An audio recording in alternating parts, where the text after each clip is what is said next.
Welcome back to another episode of 40 Facts About the 40K Universe. I am your host, Gershwin, and you are watching One Mind Syndicate. Today we continue talking about the Necrons and the Spacemarines as we get into the Battle of Damnos. Well, the second Battle of Damnos. The first one, the Spacemarines lost. If you're new to the channel, subscribe. We post Warhammer 40K content every single day, and if you have any suggestions, just comment down below. But with that said, let's get into 40 Facts on the Battle of Damnos. Despite the Inquisition's effort to suppress all knowledge of the Necrons' reemergence, the Imperium's faith in its military supremacy was shaken by the news that spread across the galaxy that the Xenos had overcome both the Imperial Guard and the Ultramarines of Damnos. Eventually, reports of the loss of Damnos made their way to Terra, where both the Fabricator General of the Adeptus Mechanicus and the High Lords of Terra decreed that the Ultramarines must report to Damnos and eradicate the Necron threat once and for all. 25 standard years after the Damnos incident, this Imperial order was brought to Macragge by the experienced Deathwatch strike team led by Squad Lazarius. Chapter Master Marneus Calgar was not pleased with the Imperium's decree, for he knew that his second company had faced only a fraction of the awakened Necrons on Damnos a quarter of a century before. Once they returned to Damnos, the Ultramarines would face the entire strength of a Necron tomb world and risk the death of hundreds of the chapter's Astartes. Yet Calgar knew that the High Lords of Terra were right, and that the Necrons on Damnos would have to be defeated if the Imperium was ever to know peace in the face of growing Necron threats.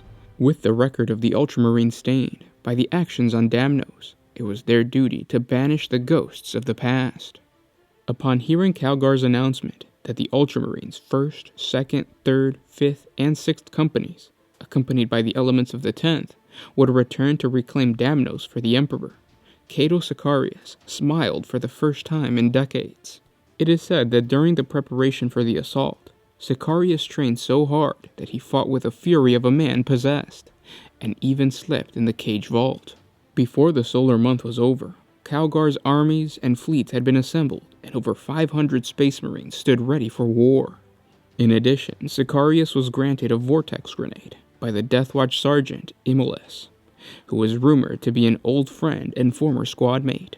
The journey to Damnos was a perilous one, with Calgar relying on various distractions to get his warriors safely to the planet's surface. By the time the Necrons had spotted the true location of the Ultramarines' warships, the Astartes fleet was in a position to launch their drop pods. The first wave consisted of unmanned variants designed to draw the fire of the Gauss pylons. The second wave, however, represented the true assault, which brought hundreds of Space Marines, as well as a number of vengeful Imperial Guard regiments, to the heart of the Necron's subterranean tomb complex. Their objective was to destroy the pyramidal complexes that controlled the Necron's power grid, and to do it before the Imperial forces were overwhelmed. However, one factor that they did not account for was the physical incarnation of the Catan held within the Tesseract Vault. It was determined that this vault was the true source of the Necron's power, and must be neutralized if the Imperial forces were to have any hope of victory. Despite the power brought to bear by the Imperial assault on Damnos, Marneus Calgar felt like a duelist being taken apart by a superior foe in the battle cage. The Xenos battle logic proved impeccable, with its master intelligence anticipating the Ultramarines' every move, and neutralizing each tactic they employed. Thanks to the energy shield emitted from the vault, every plasma volley and melta blast employed against the Necron's monoliths dissipated harmlessly, or detonated prematurely, before it could harm the constructs. Since the Xenos had managed to analyze the Ultramarines' battle doctrine, Calgar realized he must attempt a completely unexpected stratagem. Assaulting the ranks of the Necron Immortals, the Chapter Master jumped onto the metallic base of the malfunctioning Gauss pylon, and slowly pushed the war engine's crescent back, until its Viridian beam hit the energy shield of the floating necropolis.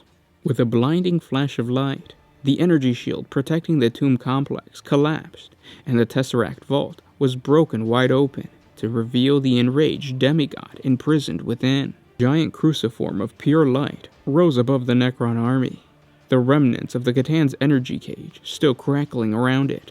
Roaring in exultation at its newfound freedom, the booming sound threw the Ultramarines and the Necrons alike to the icy ground and cracked the planet's crust.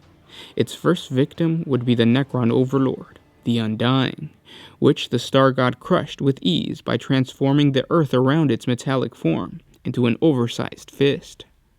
The overlord phased out of reality, seeking to escape back to the subterranean lair. But deep underground, the surviving members of the Death Watch Squad Lazarius had reached their own objective. The Undying teleported back to his cable sarcophagus, right in front of the Death Watch's eyes. Unfortunately for the Necron, the crack team of Astartes had replaced his engines with melta-charges and entropic destabilizers, and proceeded to blast the Necron overlord into atoms. Back on the surface, the Xenos reeled from the loss of their leader and the artificially intelligent command programs that had governed their warriors' every action. Meanwhile, the unleashed Catan lashed out in fury at both its Necron enslavers and the Ultramarines as Captain Sicarius dueled the Flayed One's lord.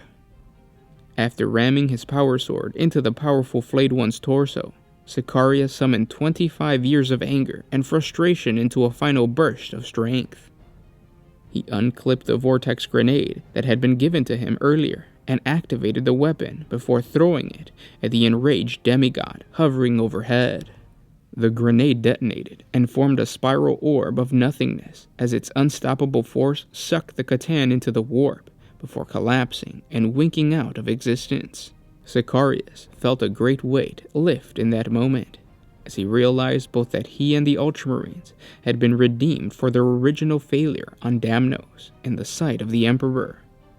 Over the next few solar days, the Imperials eliminated the surviving Necrons with grim efficiency. Empty tomb complexes were collapsed or detonated under the guidance of the Death Watch, and the citizens of Damnos, who Sicarius had rescued decades before, were restored to the world to reclaim it for their own. And those were 40 facts on the redemption of the Ultramarines on the planet of Damnos. I hope you guys enjoyed this video. I'm going to be trying to put out as many Necron and Tau lore videos this week, so if you guys have any suggestions, just comment down below. We are also going to do a part 1 on the first Battle of Damnos. That one's a lot longer, and there's more lore to it, so I want to shorten it down a little bit so the video is not like an hour long or whatever. So that's why I wanted to do this one first. But yeah, if you guys have any suggestions for Tau or Necron lore that you guys would like us to cover, just comment down below. And because of you, we hit a huge milestone here on YouTube yesterday. We have over 100,000 subscribers. Thank you guys so much. Thank you for tuning in every single day to listen to us read you the lore. Thank you for talking to us in the comments section below. Thank you for sharing with your friends on Facebook and Twitter.